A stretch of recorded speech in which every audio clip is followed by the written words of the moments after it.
Alright, hi. So this is my introduction to my IDP that we've been working for a couple of months right now, and we learn about the inquiry arc, some of the social studies tools, disciplinary tools that we learned.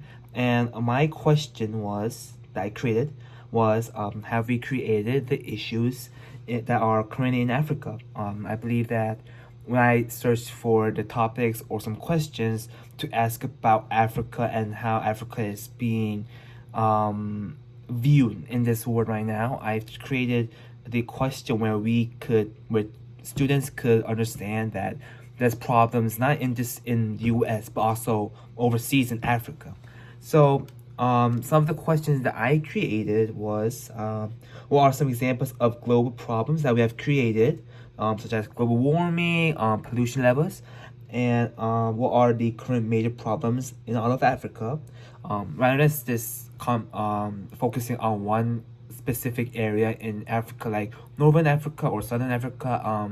I believe that these questions are spread across Africa pretty evenly, so I just focused on one continent.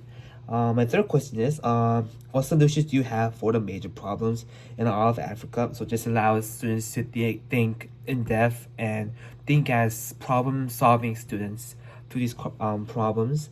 Number four is, what are some solutions that the government has given? And number five are, what are some ideas that can be suggested toward supporting the people of Africa? When thinking of these five supporting questions, I thought a lot about what could be my companion question, which is what problems are currently occurring in the world and Africa. It kind of brings connections to what we have right now and also what we can bring some solution or help overseas internationally to this problem in Africa right now. So some of the supporting questions were, as I mentioned above in the supporting question section right here. The biggest problem I had while making this IDP was finding the correct sources, because I discovered that a lot of the sources were overlapping one another, or they were pretty much the same.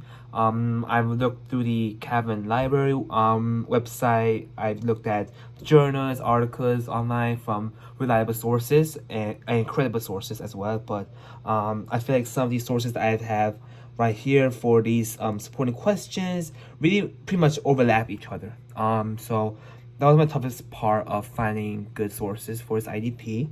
Some of the extensions I had was, which is like a kind of a summative task rather than a assessment, is have students write down 1 to 3 problems in Africa that they know, and give students a worksheet where I give students some examples and non-examples of problems in Africa currently. So my lesson is focused on third grade, where students are in a grade level where they think deeply but not enough to bring connections from the environment around them and also the environment in Africa currently. So this kind of enables students to think more deeply as students and as problem solvers.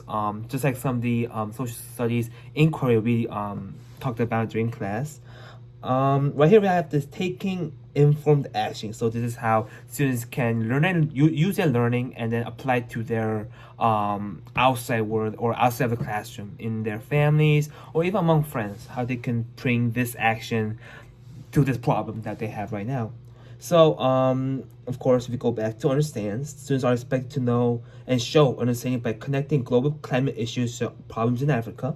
So one of the assessments that I have, 2 of them are, I'll have students in groups and they each write a solution to a problem that they have and that they learn during this inquiry, and students will have an opportunity to agree or disagree with the solutions with their classmates suggested. So rather than saying, all right, I have this solution right here and that's it, that's not the whole process of having discussions with classmates and having a good in-depth discussion about this topic. I want students to connect with each other and also not just agree with each other all the time, but also have some solutions or sometimes even disagree on the solution that their classmates give.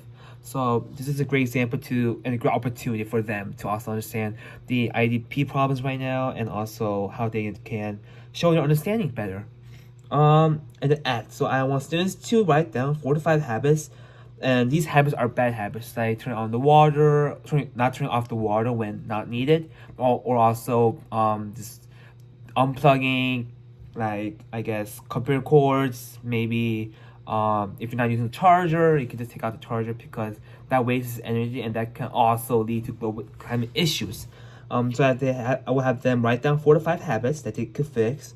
And I want students to research more about nonprofit organizations that help with the needs in Africa. So there's so many nonprofit organizations such as the UNICEF or Save the Children that can help students just act just anonymously on the internet to help with donating money or even donating clothes to Africa to help with these problems. Because for what I know from personal experience, I've donated a couple of times to UNICEF. So they use the donations to help build water wells in the villages, and it can help just bring more of a connection. Even if we don't know the children in Africa or the village or the people in Africa who's struggling right now, it can bring a good connection. So I have those 2 things that I want students to act upon. So the inquiry description is this inquiry leads students to do a investigation of understanding the current situation in Africa by connecting to our lifestyle habits, the historical timeline of natural disasters, and how we have come to the problem today. So I believe that these problems don't appear instantly or like in a few months. It takes quite relatively a long time for these problems to pop up. Ever since the Industrial Revolution happened, we had climate issues all the time, and it's becoming more of a problem recently with rising sea levels, and also just the earth getting warmer and warmer each year. So that also connects to the farming issues or the lack of water in Africa right now. So if you connect this to the big story of scriptures, students can learn these 4 things: to take care of the earth and nature that God has created for us, to take care of our neighbors no matter how far apart we are, to help the needy and the poor just as Jesus did, how we can help repair the world that God has created for us. So it ties a lot to how God wants us to protect the world that He created.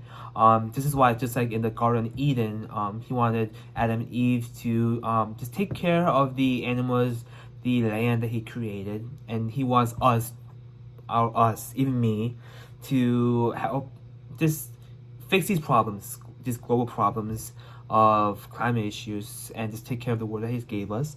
And also for the poor and needy, just as Jesus did. This connects to a lot of the miracles that Jesus did over the past in the scriptures and His ministry timeline. And also this for the teaching of transformations. This inquiry will help students develop into faithful Christians of the Word, or faithful citizens of the Word, to develop students into problem solvers, to develop students into in-depth thinkers rather than thinking out about the surface. So this connects to a lot of how I want to the taking informed action part. I want students to understand deeply about how these problems can connect to their own minds or their own thoughts, and rather not just saying, "Oh, I think there's this problem in Africa." I want students to think about how those problems came into the society that we are living into right now. And then for my flex formational learning experiences, I had this opportunity gives students to donate to charity that helps with the problems in Africa. It allows students to learn more about the problems that don't exist around them.